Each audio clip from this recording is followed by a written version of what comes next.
Ok, até aqui eu tenho me dedicado a te informar como surgiu a questão do G12 e aqui nesse gráfico que você está observando agora, isso aqui é um ponto mais detalhado para que você possa compreender de maneira clara e objetiva mais ou menos como tudo isso surgiu. Claro, como eu lhe falei, são muitos anos de desenvolvimento, cada um pegando uma porção de um lado, outro de outro, e juntando tudo, a qual cada um tem o seu resultado, cada um criou aí a sua logomarca, Opus Dei, Igreja em Células, G12, M12, MDA. Então tudo bem, vamos aqui. Como estive lhe falando, tudo começou em 1928, quando o padre católico espanhol José María Escrivá de Balaguer diz ter tido uma suposta visão, e nesta visão, segundo ele, Deus teria lhe dado essa ordenança e essa revelação para criar essa sua organização ou seita chamada Opus Dei. Isso no ano de 1928. O fato culminante na vida do jovem padre ocorreu em 2 de outubro de 1928. Durante um retiro em Madrid, ele ouviu badalar de sinos e foi agraciado com uma visão. Ele acreditou ser uma intervenção divina. Essa visão se tornaria o Opus Dei. Amo al Opus Dei con todo mi corazón. En cuanto es un instrumento para servir a la Iglesia, para servir a las almas, para contribuir a la paz y a la felicidad de las criaturas todas, al bienestar del mundo. Depois, nós vemos o César Castellanos Domingues, que supostamente também, algumas décadas depois, em 1983, César Castellanos, semelhantemente como José María Escrivá, afirmou ter tido uma revelação, na qual essa revelação ele conta, inclusive está documentado em seu livro que tem como título Sonha e Ganharás o Mundo. Neste livro está documentada a sua visão que ele supostamente teve de Deus, visão que Deus teria dado para que ele levantasse uma grande igreja. Mas, como semelhantemente a José María Escrivá, César Castellanos foi mais um que acabou criando mais uma seita do que mesmo uma igreja evangélica. E isso no ano de 1983. Esta suposta visão teria sido com respeito aos escritos e às doutrinas que José María Escrivá havia criado e escrito para o propósito de fundação da sua seita Opus Dei. E César Castellano disse, certamente tendo conhecimento sobre esses escritos, preferiu dizer que havia tido uma revelação de Deus. E César Castellanos ele não conseguiu ter o êxito que pretendeu, com a sua suposta visão, mesmo dizendo ter sido de Deus. E no ano de 1991, mais uma vez, César Castellanos afirma ter tido outra visão. Desta vez, mais uma visão, segundo ele, mais uma revelação de Deus. Mas desta vez não era em relação ao Opus Dei e José María Escrivá, mas também à Igreja em Célula do pastor sul-coreano Paul Yang-cho, da Igreja do Evangelho Pleno, pastor coreano. Como já lhe falei, Paul Yang-cho foi o homem que desenvolveu a questão da igreja em célula, da visão celular. Ele é o mentor disso tudo. E César Castellanos, com estas supostas duas visões que ele teve, a primeira em 1983, depois em 1991. César Castellanos, o que ele fez foi nada mais nada menos do que juntar as filosofias, as práticas e os ensinamentos da Opus Dei juntamente com a igreja em célula de Paul Yang-cho. Com essa suposta revelação, César Castellano Domingues cria a logomarca G12, que significa Governo dos 12 ou Grupo dos 12. Então, César Castellanos, a partir daí, criou o que se conhece hoje como G12, que está em muitos países, principalmente na Colômbia, em Bogotá, que é a morada de César Castellanos, é onde ele reside, lá está a sua denominação sede. Então, aí se estabeleceu o G12. César Castellanos com seu ministério que se chama Missão Carismática Internacional. Tudo bem. Agora nós vamos começar a chegar aqui no Brasil e ver como o G12 entrou no Brasil, de várias formas, e quais foram as principais pessoas. Na verdade existem muitas, mas eu estou colocando aqui nesse gráfico apenas um resumo. E no ano de 1991 a 1992 entra em cena um sujeito chamado René Terranova.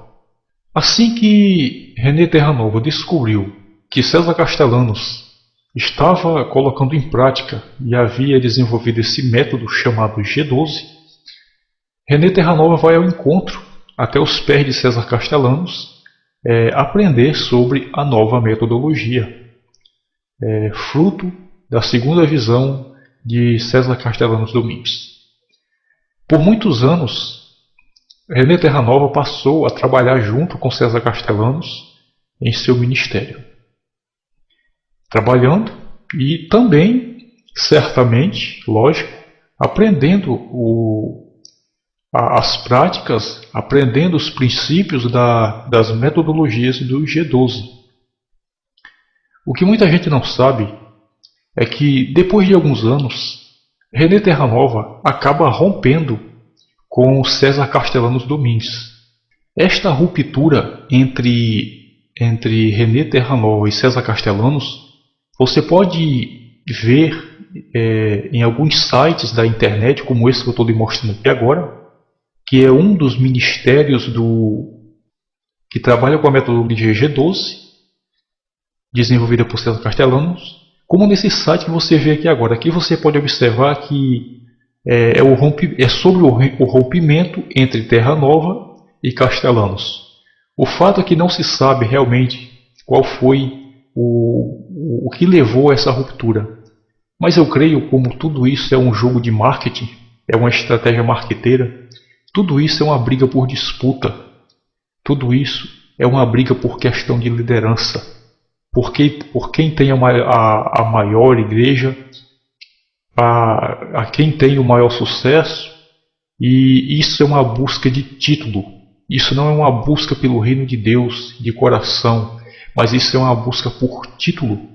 É por título, é por fama, é por sucesso, é por dinheiro, é por ganância que esses homens brigam. E eu creio que este foi o resultado realmente dessa ruptura entre René Terranova e César Castellanos. Porque os dois estavam trabalhando em um ministério só.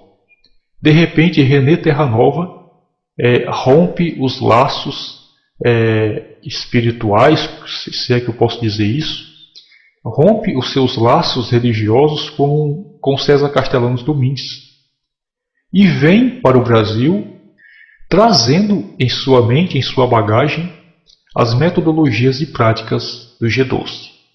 Foi a partir desse momento que o G12 propriamente dito começou a entrar no Brasil e a ser disseminado pelas igrejas evangélicas.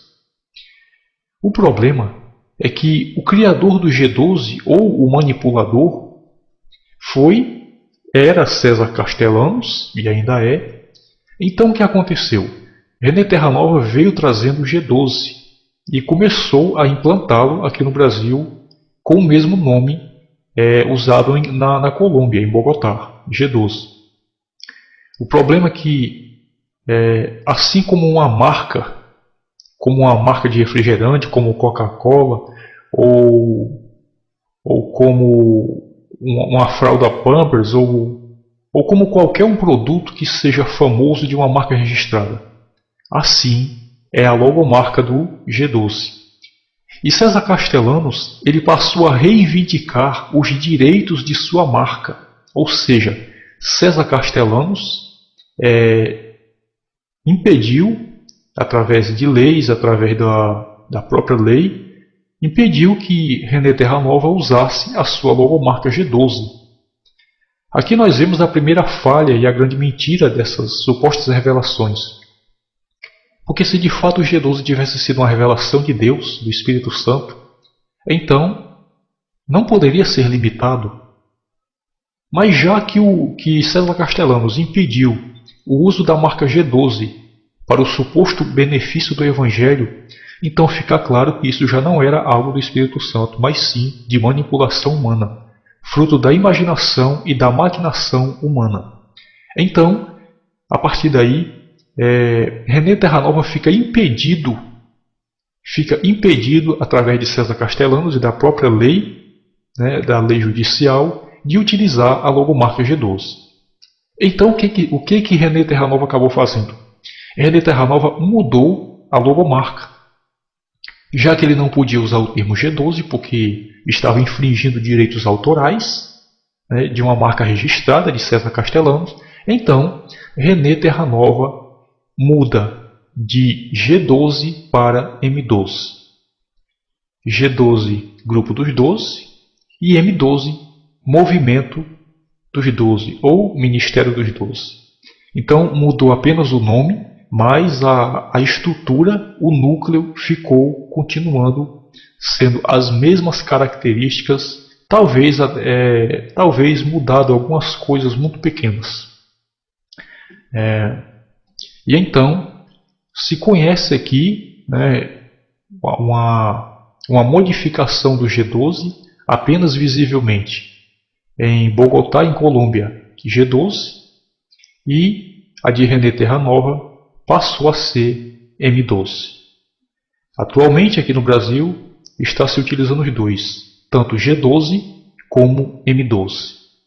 A diferença é que o M12 é exclusivo de René Terranova e G12 de exclusividade e propriedade de César Castellanos Domingues, com as devidas permissões de uso. A partir de 1992 a 1993, mais ou menos, começou-se a se espalhar pelo Brasil tanto o G12 como o M12. Tanto o G12 de César Castellanos como o M12 de René Terranova, que na verdade é praticamente a mesma coisa, apenas muda o rótulo. As primeiras igrejas a receberem as estratégias e a implantar foram o ministério de Valnice Milhões e também do Robson Rodovalho, que é da igreja Sara Nossa Terra, e Valnice Milhões com a Igreja Nacional do Senhor Jesus Cristo. Então, essas duas denominações foram as pioneiras em implantar a questão da visão celular, propriamente G12 e M12. A partir daí, nós vemos que a visão celular ela começou-se a ser difundida, a se espalhar aqui no Brasil. Agora nós podemos ver o ponto final, ou um dos pontos finais que chegou a se tornar essa questão da visão celular através da visão do G12. Dessa vez, nós chegamos agora ao pastor Abe Uber. Para quem não sabe, Abe Uber foi o manipulador da visão MTA.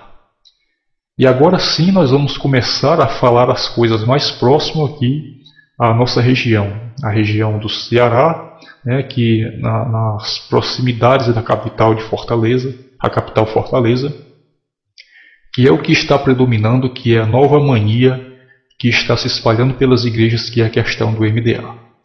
Quando nós olhamos para esse gráfico, nós vemos que não há diferença de metodologia, apenas de nomenclaturas, apenas de nomes.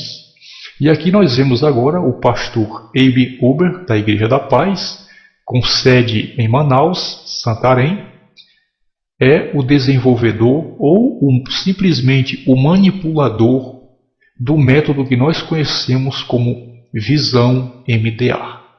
Então você vê aí o pastor Abe Uber como um dos produtos finais da manipulação, desde José Escrivá de Balaguer e David Paul Young Shaw, passando por César Castellanos, passando por René Terranova, se espalhando pelo Brasil, através dos ministérios de Valnice Milhões e de Robson Rodovalho.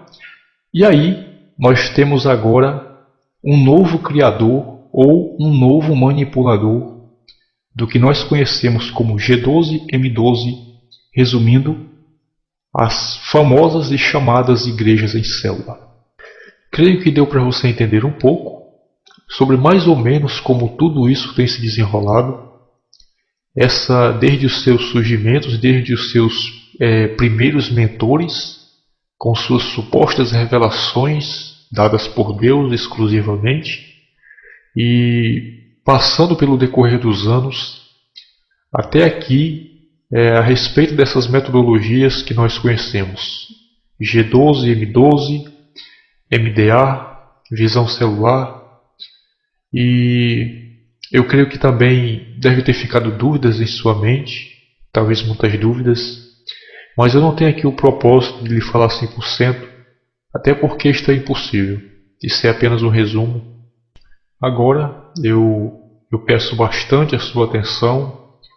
E aqui eu quero lhe mostrar esse novo gráfico. Aqui você pode ver os diferentes métodos que nós conhecemos aqui no Brasil, derivados do G12. Como você vê aqui, ao centro está o César Castellanos Domingues, o desenvolvedor da metodologia da seita G12. César Castellanos tirou a sua construção de São José Maria Escrivá de Balaguer e também do sul-coreano Paul Yang-cho, gerando assim a sua logomarca e o seu método de trabalho G12. Aqui embaixo você pode ver os diferentes nomes que essa metodologia recebe. Alguns chamam de G12 propriamente, como o modelo original de César Castellanos. Existe também o M12, existe o 12A, que eu não comentei, apenas coloquei aqui para você visualizar. Temos o MDA, creio que bastante conhecido. Temos também grupo familiar, igreja em célula, visão celular, e existem outros ainda que eu não coloquei aqui, que não achei tão relevante. Mas você deve saber o seguinte: as grandes características dessas metodologias são justamente a questão do trabalho em célula, da divisão da igreja em célula, grupos familiares, igreja em célula, algo referente à célula. Isso é característica do G12 exclusivamente de César Castellanos. E a partir de agora eu vou começar aqui a confrontar os fatos, para você comprovar que o MDA ele não é diferente das práticas do G12 e do M12 desenvolvidas por César Castellanos. E eu vou colocar aqui alguns trechos da apostila original da visão do MDA, que é distribuído para as igrejas, para aqueles que querem implantar. E nós vamos ver o conteúdo que está dentro dessa apostila, conteúdos de caráter bastante duvidoso, distorsivo e herético. Também vou colocar aqui depoimento das pessoas que se sentiram prejudicadas pelo G12, principalmente. Também vou colocar um trecho, também vou misturar trechos falando a respeito do Opus Dei, e nesses exemplos você vai poder confrontar, fazer ligação dos fatos e saber que tudo isso faz parte de um mesmo esquema, faz parte, teve origem, teve um mesmo nascimento, e todos vieram da mente desses homens. Só existe um pequeno probleminha, meu querido irmão e ouvinte. Os depoimentos das pessoas que eu vou colocar aqui não é na linguagem português brasileiro, como a linguagem que nós estamos falando, mas é na linguagem espanhol. São das pessoas que estão, principalmente as pessoas de origem colombiana, que estão em Colômbia, em Bogotá, e essas pessoas elas não falam nosso idioma, elas falam espanhol. O espanhol ele é um idioma próximo ao português, não dá para você entender 100%, mas dá, com muita atenção e observação, dá para você entender entre 50% a 80% do que é dito pelos espanhóis. Se puder, eu vou tentar resumir algumas coisas do que é dito. Se eu não puder, também isso vai ficar de acordo com a nossa compreensão. Infelizmente, o povo brasileiro ele é muito tardio para se informar, para saber as informações, para buscar a realidade dos fatos. Também o Brasil é um país omisso, dominado realmente pela mídia, que seja o rádio, a TV, jornais e revistas, e as pessoas elas são muito omissas. E os meios de comunicação aqui no Brasil não permitem que seja falado nada contra esses métodos. Inclusive em Bogotá, na Colômbia, César Castellanos, ele é um poderoso e influente homem na política, e os homens, as pessoas que se atrevem a denunciar esse esquema de César Castellano são perseguidos e até mesmo são ameaçados de morte por esses homens que se dizem homens de Deus, que se dizem servos de Deus. As pessoas que em Colômbia e em outros países que estão lutando para combater essas heresias são firmemente ameaçadas, inclusive ameaçadas de morte.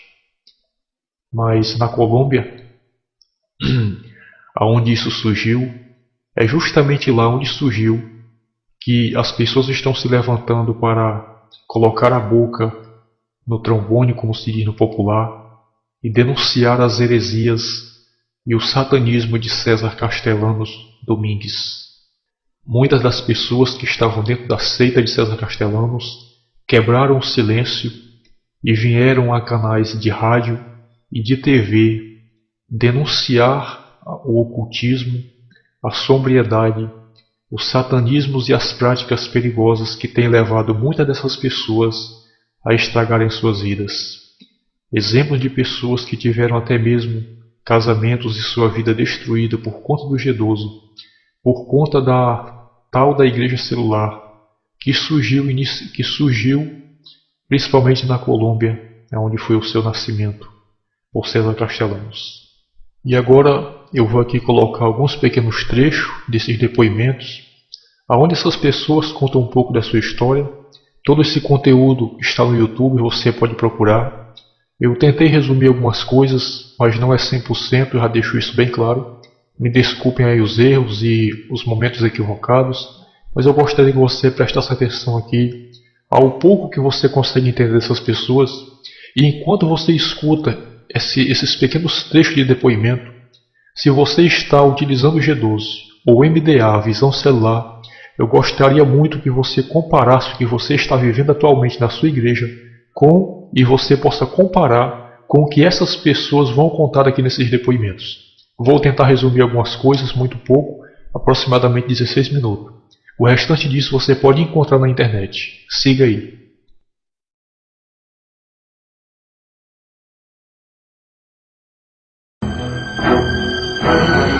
Regresamos en breve con Ojeda.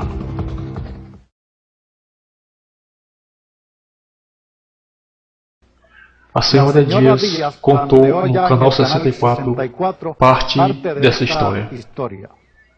A ideia é demonstrar que Cristo havia lhe dado uma visão, que Deus tem dado uma encomenda especial a ele.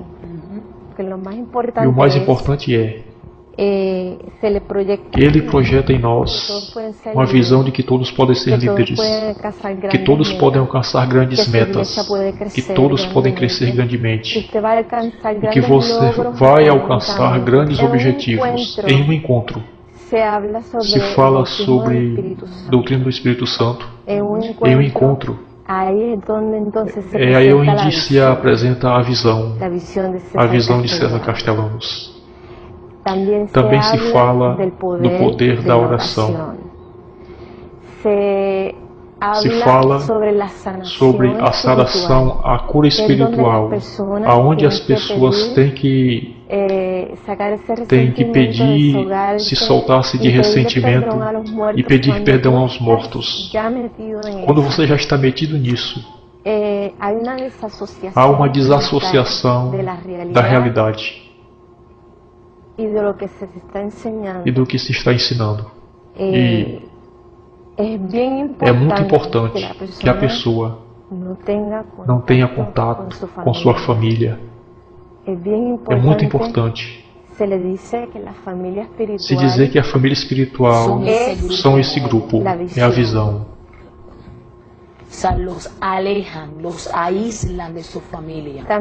Também há o requisito em levar a visão à pessoa e de que nem todo mundo vai ter o privilégio de estar na visão de Deus. Que nem todo mundo vai poder. Por quê? Porque este é o objetivo. Só irão concorrer pessoas que têm potencial, pessoas que têm boa apresentação, mais bonitas, sendo jovens, muito melhores. Entre muitos por serem jovens, essas são melhores para estar no privilégio e na visão de Castellanos. E se tem dinheiro, pode estar seguro que sim. Os mais altos vão assumir o G12. Tem que ser uma pessoa que saiba falar bem, motivadora. Tem que ser uma pessoa com muito jeito para falar. E tem que ser muito ousado. Mas o que é o G12? Como opera e qual o seu perigo? Veremos o que dizem os nossos convidados. Muito boa noite, amigos. Esta noite estaremos nesta etapa. Estaremos aqui reunidos para tratar a respeito dessa seita, dessa ferramenta manipuladora que pretende chamar-se G12. E a origem dessa organização parece estar em Colômbia. Pelas minhas indicações, em toda a América e Estados Unidos e Europa. Esta noite estão conosco os seguintes convidados.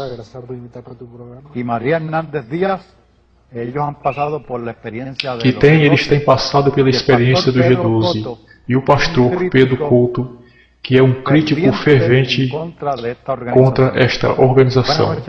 Boa noite a todos. Já temos visto que, pelas declarações, como essa senhora que já nos falou, qual a origem real do G12? Especialmente a experiência que vocês viram. A origem dessa seita é em Colômbia.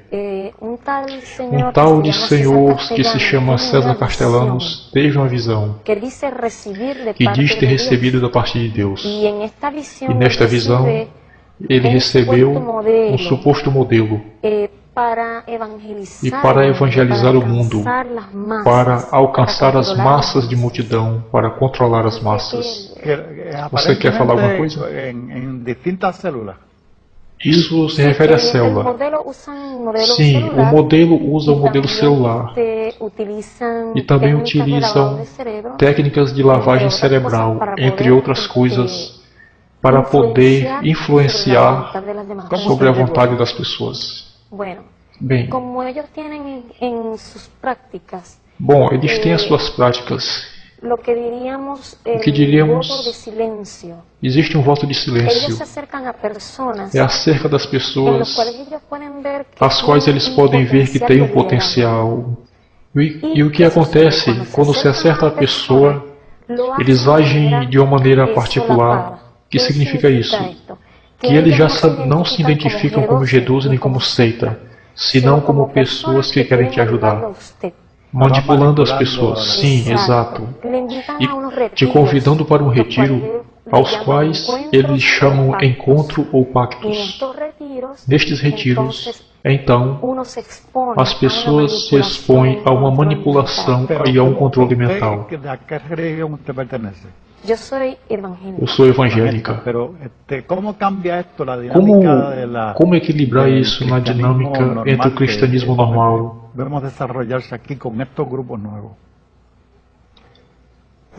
O objetivo disso é tratar de romper toda a estrutura da igreja tradicional. E quando isso se introduz na igreja, toda a estrutura do culto muda, a adoração, o estudo da palavra, especialmente por causa dos livros de Castellano e sua visão. Então, tudo isso dá um nó no cérebro tão grande que a única coisa que a pessoa vê é a visão. Inclusive, entra em uma profundidade que para a pessoa chega um momento que a visão é primeiro em tudo na sua vida, que o seu trabalho, do que qualquer outra coisa. Eu tenho visto pessoas na igreja que têm frequentado esses lugares. Um tem me procurado e me contou e disse que chegou ao ponto disse, pastor, chega ao ponto em que eu não posso mais aconselhar a minha filha, senão um líder de célula que tem que aconselhar a ela. E se ela tem alguma outra necessidade, não pode vir a mim, mas tem que ir ao líder e falar com ele. Como um comunismo religioso. Mais ou menos. E você, qual foi a sua experiência? Minha experiência, bem, tentaram me manipular e controlar minha mente. Eu fui convidado por um amigo. Se você tem um problema pessoal, você tem que ir ao líder de célula. Se você estiver com um problema em casa, você tem que ir primeiro com ele. O propósito disso é desintegrar a família. Sim. Eles buscam uma maneira de te manter inteiramente ocupado dentro da igreja, como se você 24 horas por semana tivesse que estar na igreja. Tornam você um dependente da denominação. Sim. Um exemplo meu, eu teria que estar lá às 5 horas da manhã aos sábados para ensinar o discipulado, e depois vem a celebração. Depois já vem a oração, e no próximo dia teria que voltar às 5 horas da manhã no mesmo horário. Como eu bem disse, esses dias se tornaram uma prisão para mim. Eu já não tinha mais lazer, eu já não podia ir a uma praia, ter uma descontração, porque eu tinha que estar lá na igreja, geralmente de 6 da manhã às 6 da tarde aproximadamente. Tinha que estar na igreja o dia todo ocupado. Não poderia ir visitar um familiar ateu, porque eles dizem que não. Qual o processo para se tornar um membro do G12? Inicialmente, o que entendem as pessoas quando vão para uma coisa chamada G12? Quando se entendem que eles são G12?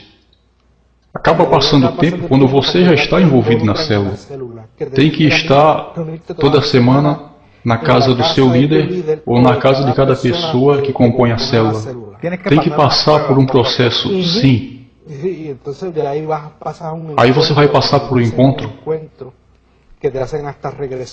que você entra na regressão. Você vai passar por um número de coisas, vai lembrar do seu passado. Eles criam uma paranoia na pessoa, uma loucura, onde eles veem demônio onde não existe. Por exemplo, se você tem um problema, eles dizem que isso é um demônio. E tem que ir ao encontro para poder ser livre desse demônio. E esse tal de encontro vai custar dinheiro. Y la palabra de Dios es la religión, el cristianismo, ellos lo comercializan. O que acontece com o casamento? Porque nós vimos nesse programa um caso de um homem que questionava a forma como desligaram ele de sua esposa e transformaram ela em sua inimiga. Como funciona isso com o matrimônio? Pelo menos a minha experiência, quando tive um encontro em Guatemala, minha experiência foi negativa porque eu contraí uma bactéria durante a minha estadia no encontro. Eles não avisaram meu esposo que eu estava doente, nós estando no mesmo lugar. Aonde a visão ela vai estar acima da saúde da esposa? Ele só veio tomar conhecimento quando nós já havíamos saído ao terceiro dia do encontro e viu o meu estado de saúde. Estando nós no mesmo lugar, estávamos apenas separados por sexo, homens de um lado e mulheres do outro. E a comunicação ou relacionamento entre um casal, que é normal, lá é permitido ou não? Não. Não. Nos tiram todos os objetos que nos possam identificar como ser humano individual, como relógios, pulseiras, anéis, tudo. Todo vínculo, para que você então possa se submeter e estar livre e poder se submeter à visão. E a visão, ela vai estar acima de esposo, esposa, tudo, qualquer pessoa. Como se espalha e se propera esse sistema? Gerando adeptos. Entra na questão da pirâmide. Exato. É como multinível. Eu lo llamo multinível. Os primeiros 12, cada um tem que gerar 12 e assim sucessivamente. Aí você traz seu amigo traz outro e assim por diante se multiplicando. Na mente de cada pessoa, cada um tem que buscar 12. Se você não conseguir levar 12 pessoas, é porque você não serve para nada, você é um fracassado. Isso. Se você não conseguir levar 12 pessoas, é porque você está fracassado. No seu caso, por que você se separou desse caminho? Bom, eu nunca cheguei a ser membro do G12. Eu deveria ser potencialmente uma membro do G12, porque as pessoas que nos convidaram são conhecidas minha e do meu esposo, e eram membros da igreja que nós pertencemos. Eles nos convidaram, mas não se identificaram como G12. Nós tínhamos a confiança porque eram conhecidos nossos e fomos. Então, entramos nessa experiência única. E os seus amigos já caíram nessa armadilha. Quando nós retornamos desse encontro, nós nos demos conta de onde nós havíamos estado. Buscamos informações na internet, chegamos até eles, e eles se escandalizaram, romperam conosco e deixaram de ser nossos amigos. Porque nós não quisemos aceitar esta visão. Eu tenho recebido pessoas chorando, dizendo-me, eu tenho 20 anos nessa igreja, fui o fundador dessa igreja, e chegam pela manhã com esse método e dizem, quem não quiser que se afaste, e eu tenho que deixar minha igreja. O pastor foi até a frente e disse, se alguém aqui se sentiu mal pela maneira que foi tratado, eu peço desculpas. Mas se eu tiver que matar você para que você seja salvo, eu te mato. Regresamos em breve com Ojeda. Nós estamos tendo muitas pessoas deprimidas e a maioria dessas seitas se aproveitam da situação dessas pessoas, aproveitam das circunstâncias. Então essas seitas surgem por causa dos problemas mentais das pessoas. Sim, elas se aproveitam disso. Qual seria a sua mensagem para esse público que está nos vendo? Que se apartem deles. Eu aconselharia, especialmente a família, as mães, quando cometem um erro, quando vão a uma célula, que investiguem. Que tipo de célula é isso? Do que se trata? Porque se não permita a ela investigar isso, é porque está algo errado. Algo que tem algo a ver com silêncio, com segredo, que não pode divulgar o que acontece lá. Algo referente à célula, ao celular. Hay muchas cosas que ustedes no han ocultado, no que no han ocultado, sino que no han hablado de ellas por temor a que... Vocês não se escondem, vocês não têm medo de represália? Ustedes han conocido allí dentro, especialmente usted. Não, eu não tenho. Como o pastor disse, eu creio que o cristão tem que ser valente, porque assim diz a Bíblia, e temos que andar na luz e na verdade. E eu estou disposta a obedecer o que a palavra nos passa.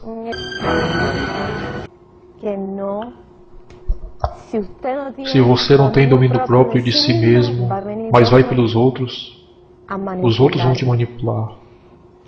Não vá. Ainda que você tenha um desejo de servir ao Senhor de seu próprio coração, entenda que a igreja não é uma estrutura, é um corpo vivo, e que a célula não é o centro da igreja, é simplesmente uma ferramenta da igreja, como tal. Não tenha medo de sair, que saia imediatamente. Você não tem que se submeter. Ok, meu irmão e ouvinte, todos esses pequenos trechos de depoimento que você acabou de ver e que eu tentei resumir alguma coisa para você, você pode encontrar no YouTube. Outra série de vídeos muito interessante e muito edificante sobre esse assunto, revelando a nefasta obra de toda essa organização chamada Visão Celular. Um outro espanhol e colombiano, como eu lhe falei, outro homem que muito é especialista, se especializou nesse assunto, em desmascarar essa questão do G12, da visão celular, é esse homem colombiano que você vê aqui na imagem, que é o Dr. Antônio Bolaños, que é um espanhol, Colômbia, justamente como eu lhe falei, de Colômbia é de onde surgiu essa questão do G12, do César Castellanos, e daí se espalhou pelo mundo com a questão da visão celular. Então os vídeos desse homem, ele fala um espanhol muito claro e muito explicativo. Até para quem não entende espanhol, claro, eu também aqui não entendo, eu apenas compreendo algumas coisas. Mas mesmo que você não entenda de espanhol, você consegue entender e compreender muita coisa do que esse homem explica. O espanhol dele é um espanhol muito claro e muito nítido.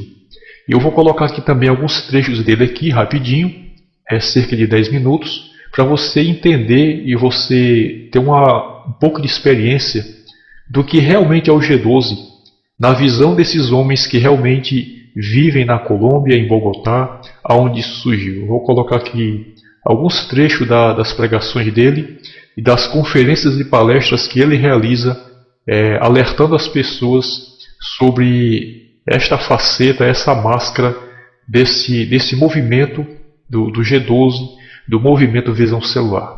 Mais uma vez eu chamo a sua atenção para que quando você estiver ouvindo esses trechos de depoimento, você possa comparar o que essas pessoas têm relatado. Inclusive aqui o conferencista Antônio Bolaños, veja que o que ele fala com respeito ao G12 de César Castellanos são as mesmas práticas que são utilizadas aqui na nossa região, e que praticamente quase todas essas práticas que ele menciona estão descritas e são praticadas dentro da visão celular, inclusive pelo MDA, como nós conhecemos aqui atualmente. Veja aí. tenemos la obligación temos a de obrigação denunciar de denunciar y decir e al dizer cristiano que está ao yendo el cristão camino que equivocado, está indo no no caminho solamente de errado, advertirle, sino não somente decirle que advertido, salga de ese mas lugar dizer y que que saia busque desse una lugar iglesia que e que ame busque y uma igreja que respete ame la e doctrina del respeite Señor a Jesucristo. doutrina do Senhor Jesus Cristo. Y aquí nos vamos a detener sobre este hombre. E aqui vamos nos ¿Quién empenhar fue sobre José esse homem. María Escriba de Balaguer? Quem foi José Maria Escrivá de Balaguer? Un fraile Frade que en que 1928 em 1928 entró en una entrou depresión. em uma depressão Y en aquella depresión e naquela se depressão fue para una casa se de foi para retiro, uma que casa son de muy famosos retiro que são en muito los jesuitas, famosos la famosa nos jesuítas, casa de retiro de los nessa casa de jesuitas. retiro dos jesuítas. Se fue para una casa de Foi a retiro uma casa de en retiro Cataluña, em Catalunha, España. Espanha. Y en aquella casa de E retiro, naquela casa de voy a retiro citar pôde escrever livro o livro Biografia de José Maria Escrivá José María Escriba de de Balaguer. Balaguer. Dice José María Disse Escriba de José Maria Balaguer Escrivá que estando que en ese estando retiro nesse retiro tuvo la experiencia viu a experiência extraordinária mais de sua extraordinária de sua vida.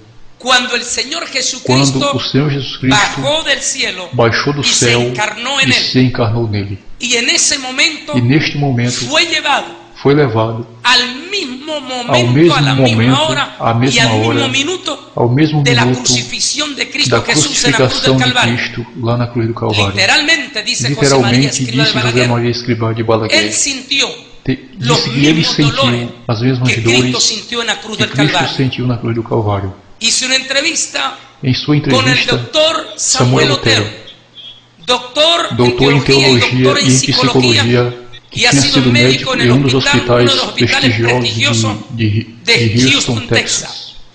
El doctor O Dr. Otero Otero dice disse que que científicamente cientificamente y e medicamente hablando falando, é es impossível imposible que um ser humano pueda possa soportar los suportar mismos as dolores mesmas dores que Cristo que Cristo Jesús soportó Jesus en la cruz del suportou na cruz do Calvario. Calvário. Por lo tanto, Portanto, o lo que que José Jesús Maria María disse é dice uma es una blasfêmia, blasfemia, dice el doctor disse o Dr. Otero. Otero.